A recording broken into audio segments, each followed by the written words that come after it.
식물 읽어주는 언니. 반갑습니다. 물적에서 발견되는 식물 중에서도 견과류 얘기를 해볼까 합니다. 일단 하루 견과입니다.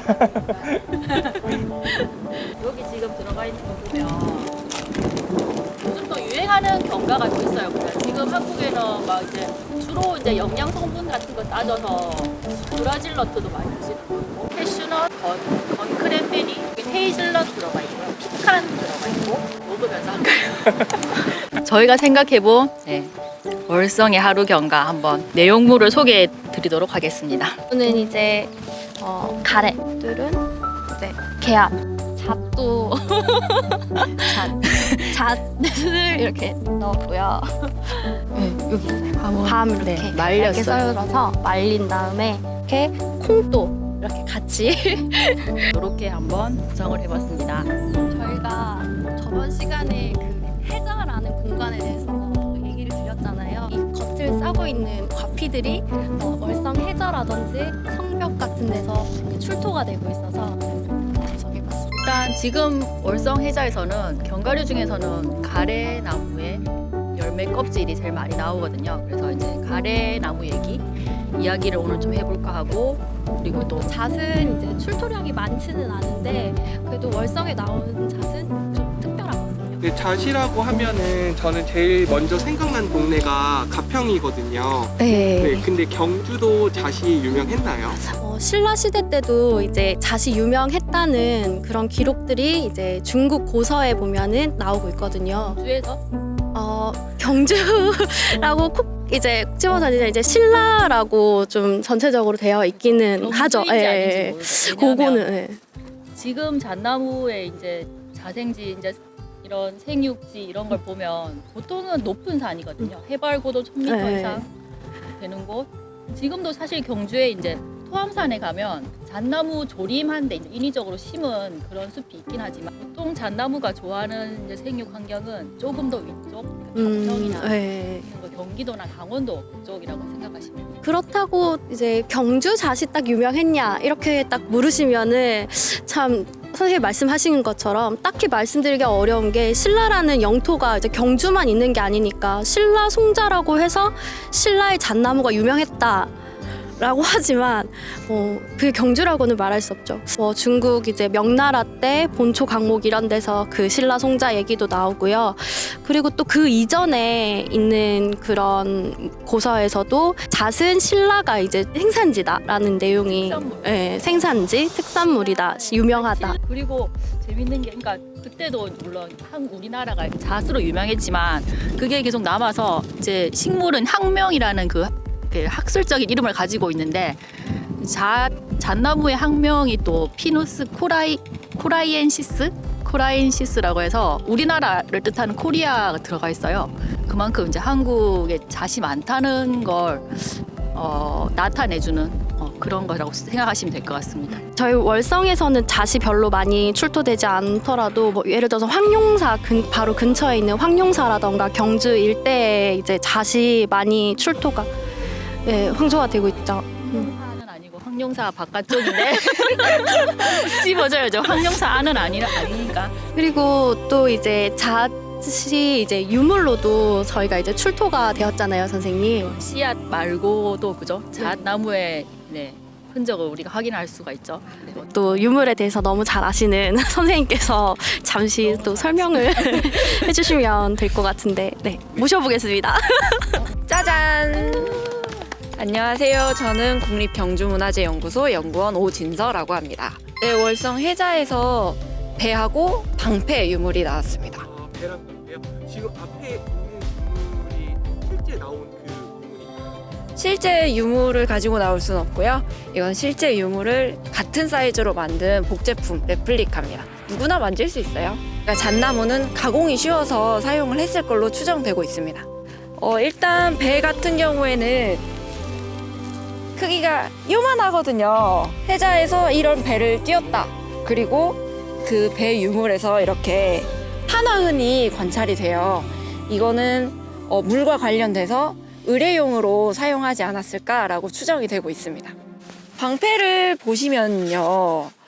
이게 사실 사람들이 생각하기에 방패가 너무 작네라고 생각을 할 수가 있어요. 그래서 이 방패도 어떻게 사용했을까라는 거를 이제 실제로 사용을 했다 아니면은 뭐 의뢰용으로 사용을 했다라고 이제 두 가지를 추정을 할 수가 있는데요. 사실 실질적으로 어떻게 썼다라는 결론은 저희 아직 내릴 수가 없죠. 우리나라에서는 이렇게 손잡이까지 나와 있는 방패는 처음이거든요. 안에 있는 무늬 같은 거는 뭔가요? 여기 이제 잘 관찰을 해보면 동심화 무늬를 관찰을 할 수가 있어요.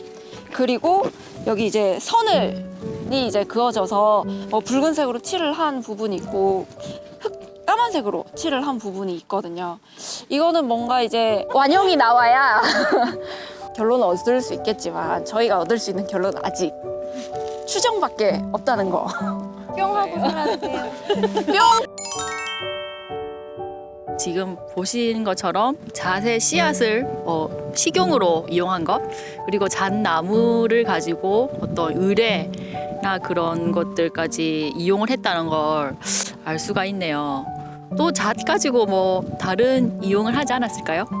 하나가 더 있나요? 그렇죠. 짜잔! 저건 뭐죠?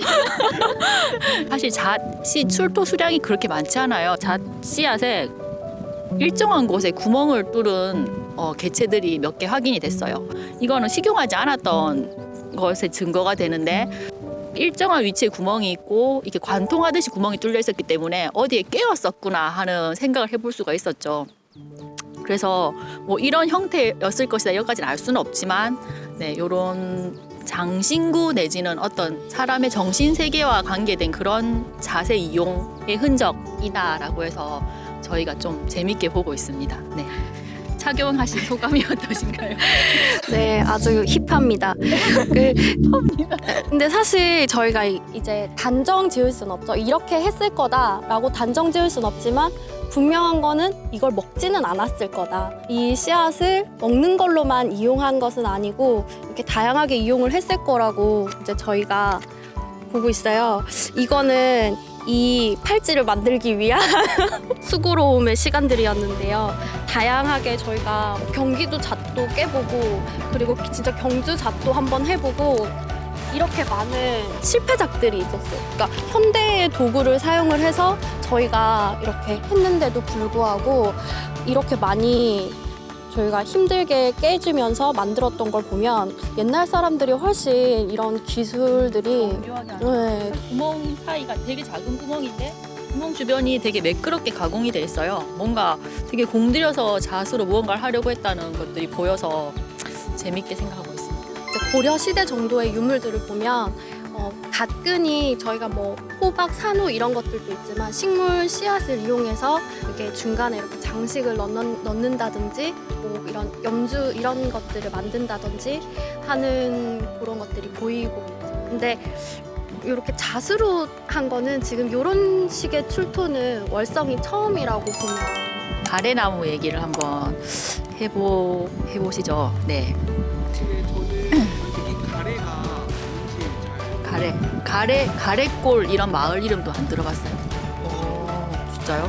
호두랑 같은 과인데 호두는 좀 동그란 편이죠. 가래에 비해서. 근데 가래는 조금 더 길쭉하고 날씬한 편이에요. 동그랗지가 않고. 그리고 이렇게 능이 있어요. 이렇게 각진 능이 호두보다 발달해 있어서 형태상으로 확실히 차이를 보이고요. 지금 어디에 가래나무가 주로 있는지 한번 살펴보면 아까 잣나무 말씀드렸던 것처럼 지금 경주보다는 좀 위도가 높은 지역.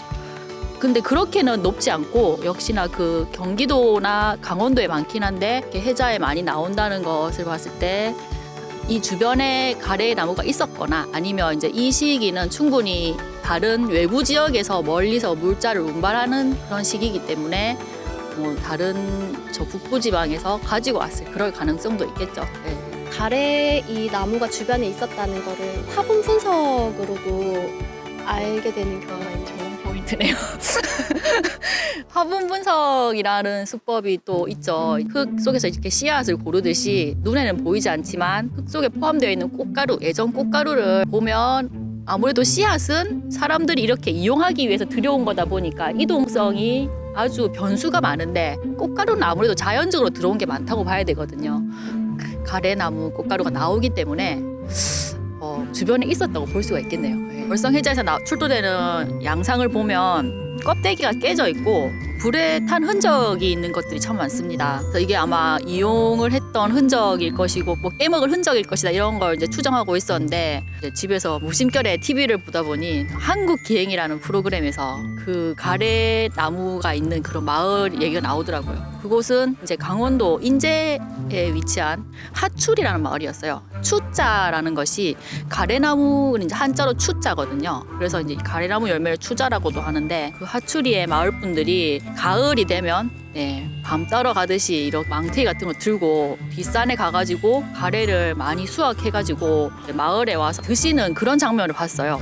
근데 정말 놀랍게도 거기서 이렇게 그 군불에 가래를 그 군불에 올려가지고 그렇게 해서 이제 조금 불에 그을려서 익혀서 드시는 걸 보고 저거구나 하는 생각을 했죠. 조금 열을 이용해서 껍데기를 까기 쉽게 해서 먹었던 것이 아닌가.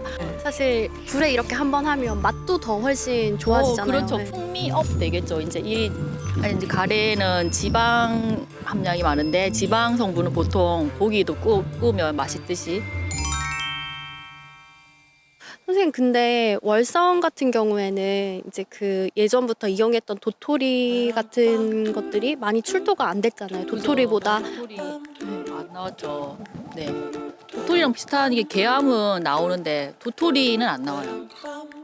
그렇다고 주변에 도토리 나무가 없었느냐라고 하면 이제 꽃가루 분석으로 보면 참나무가 되게 많았거든요. 그래서 이제 좀 아시는 분, 유적에 대해서 아시는 분은 견과류 얘기하면서 왜 도토리 얘기 안 하냐 이럴 수도 있는데 월성에서 지금 도토리가 없는 게 조금 특이성이라면 특수성일 수 있죠. 월성이 가지는 다 생식할 수 있는 것들이 많아요. 지금 나와 있는 것들은 도토리 같은 경우는 이 주변에 자라는 상수리 나무나 굴참나무 이런 열매의 도토리는 그 생식을 할 수가 없어요. 떫은 맛 때문에. 그래서 이제 어머니들 묵하는 거 보시면 잘 아시겠지만 이제 물에 담가서 이제 벌레 같은 거 좀 죽이고 그다음에 껍데기 깨가지고 안에 거 또 물에 담갔다가 또 그거를 가루로 만들어서 또 물에 전분을 가라앉히는 등등 해서 작업 공정이 되게 복잡한데 혹시라도 드는 생각은 이제 월성이 궁성이잖아요. 이런 궁성에서는 혹시 그런 손이 많이 가는 도토리 이용이 좀 적었던 것이 아닌가 하고 생각을 해볼 수도 있죠. 네. 우리는 도토리는 취급 안 해요. 근데 사실 뭐 가래도 그렇고 잣도 그렇고 어떻게 생각해 보면 여기에 대량으로는 없지만 좀 품질 좋은 것들을 여기 이렇게 가져왔을 거라고 생각을 한다면 엄청 씨알이 굵은 것들 그런 것들을 추정해 본다면 도토리는 좀 여기서 굳이 뭐 껍질을 까서 이렇게 했던 흔적이 안 나오는 게 저도 그럴 수 있다고 생각해요. 네. 또 다른 경주 지역 유적 이 시기에 팠는데 도토리 껍데기 무지가 이렇게 나온다고 할 수도 있겠죠. 그러면 더 재밌을 것 같아요. 근데 그 유적이 약간 월성과는 격이 다른 유적이었다고 한다면 또 자료가 하나 늘 수도 있겠네요. 네. 이렇게 저희가 보통 이렇게 먹을 수 있는 것들이 유적에서 나오면 당연히 먹었겠구나 하는 어떻게 보면 약간 단순한 그런 추론부터 시작하는데 더 넓게 그 시대상 생활상을 알려면 그런 정신세계와 관계된 제사 같은 거에 대한 생각을 하지 않을 수가 없는데 이제 그것들이 증거로 남지 않다 보니 사실 말하기 되게 어려워요. 저희도 사실 말하는 거 어렵잖아요. 근데 이제 생각을 해보지 않을 수 없고 이게 이제 복숭아는 이제 제사랑 관계됐다는 거 혹시 좀 아시나요? 복숭아는 벽사라고 해서 이렇게 좀 나쁜 것들을 물리치는 기운을 가진 과일인데 복숭아 그 핵 복숭아 씨라고 부르는 그 부분과 생긴 게 유사해요 사실. 그래서 그런 식으로 사실 연결지어 생각하기에 무리가 없지는 않죠. 네. 아까 그 수정해 주셨던 그 항용사 담당 쪽 그러니까 외곽 바깥 쪽 쪽은. 예, 거기에도 이제 뭐 시기가 통일기긴 하지만 잣이 굉장히 많이 나온다고 말씀을 드렸잖아요. 거기에는 사실 잣을 정말 이렇게 폐기 먹다 이렇게 혹은 깨진 그런 잣들이 파편들이 굉장히 많거든요. 월성 해자에서 출토된 것들은 그런 것들이 나오지 않고 이런 식으로 뭔가 인간의 흔적이 다른 흔적, 그러니까 식용이 아닌 다른 흔적이 나온다는 걸 봤을 때, 그리고 또 이제 옛날부터 이제 어른들이 막 물 떠놓고 뭐 이게 기도도 하고 그런 물이라는 그런 해자라는 공간이 주는 그런 의례적인 장소가 또 연관이 되기 때문에 충분히 네, 그런 이야기도. 그 가래가 호두랑 비슷하게 생겼다고.